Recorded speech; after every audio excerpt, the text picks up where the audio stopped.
तो मैंने आपको बताया 600 BCE से लेकर 600 CE तक का जो पीरियड है, इसके बारे में हम यहाँ पर बहुत ही अच्छे से पढ़ेंगे। ठीक है भाई, नमस्कार, आदाब, सत श्री अकाल, राम राम, जय हिंद। मेरा नाम है J for Jagmohan, P for Pathak यानी जगमोहन पाठक। आप सभी लोगों का यूनिमॉन्क्स पर हार्दिक स्वागत, अभिनंदन एवं वेलकम है।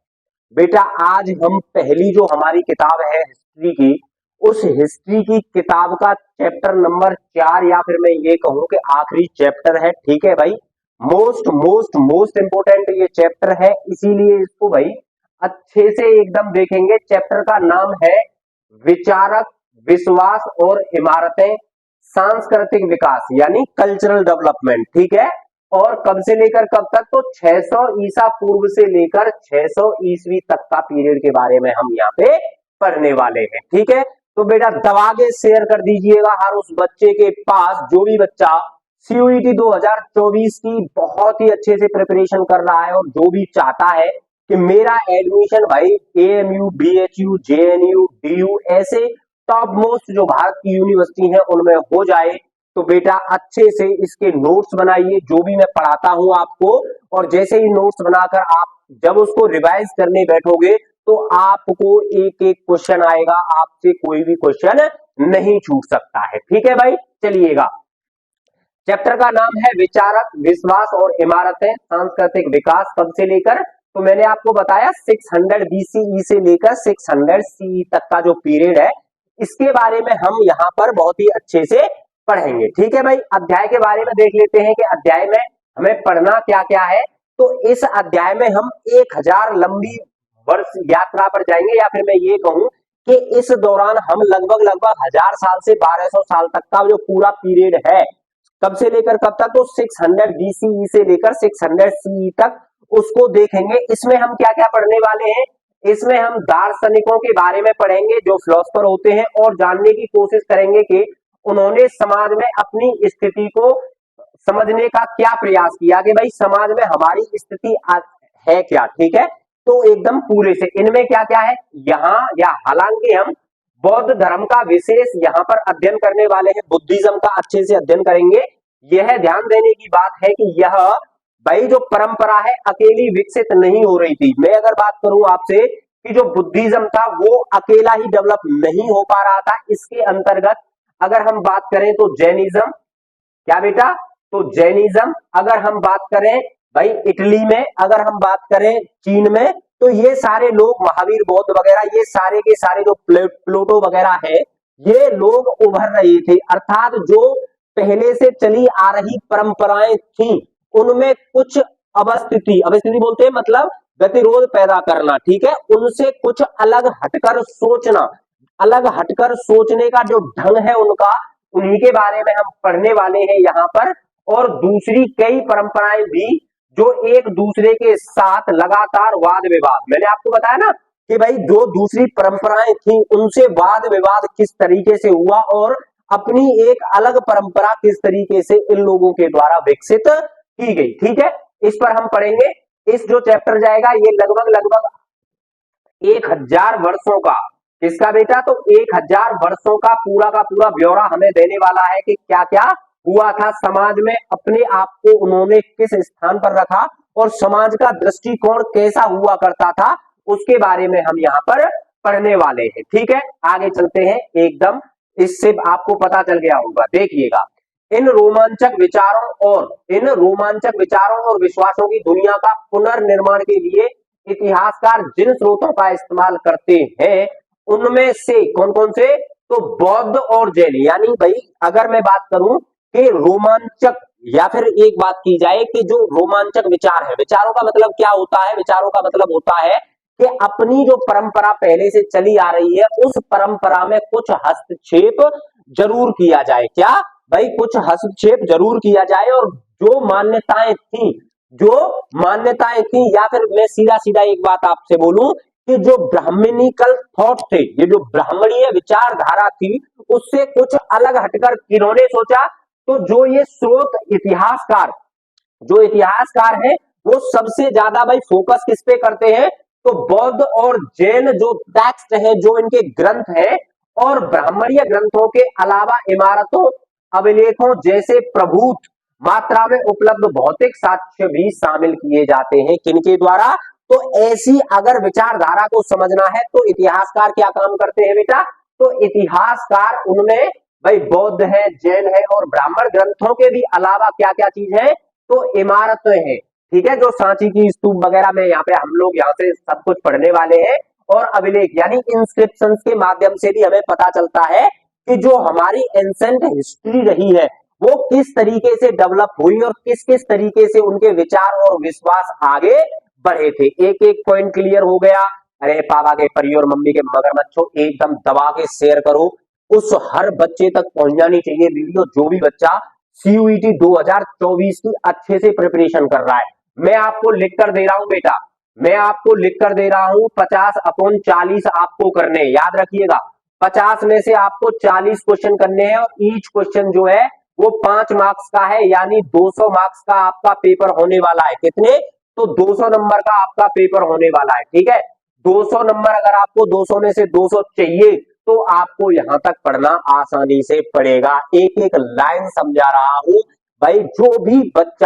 जो भी बच्चा अगर मन तन से तैयारी कर रहा है तो भाई यूनिमॉन्क्स के साथ जुड़ जाइए, आपको गारंटीड सिलेक्शन मिलने वाला है, ठीक है भाई। अब हम देखते हैं बेटा इमारतों में एक कौन सा? तो सांची की एक झलक। तो किसकी? तो सांची जो स्तूप है, जो स्तूपा है, क्या सांची जो स्तूपा है ये कब का है? तो याद रखिएगा सांची स्तूप 9वीं शताब्दी में बना हुआ था, ठीक है। कहां पर है? तो याद रखिएगा that is most most most important, Bhopal. कहां? भोपाल। भोपाल किसकी राजधानी है? तो बेटा ये मध्य प्रदेश यानी एमपी की राजधानी है, ठीक है। याद रखिएगा मध्य प्रदेश की राजधानी का नाम क्या है? भोपाल। तो भोपाल राज्य के, नहीं सॉरी, भोपाल स्टेट है क्या? सुनो, मध्य प्रदेश में है भोपाल जगह। भोपाल राज्य के प्राचीन अवशेषों में सबसे अद्भुत सांची के कनखेड़ा, याद रखिएगा क्या?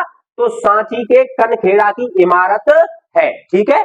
अब बात करें तो बौद्ध धर्म के अलावा या बौद्ध धर्म के इस महत्वपूर्ण केंद्र की खोज आरंभिक बौद्ध धर्म के बारे में हमारी समाज में महत्वपूर्ण बदलाव आए। जैसे ही ये क्या हुआ?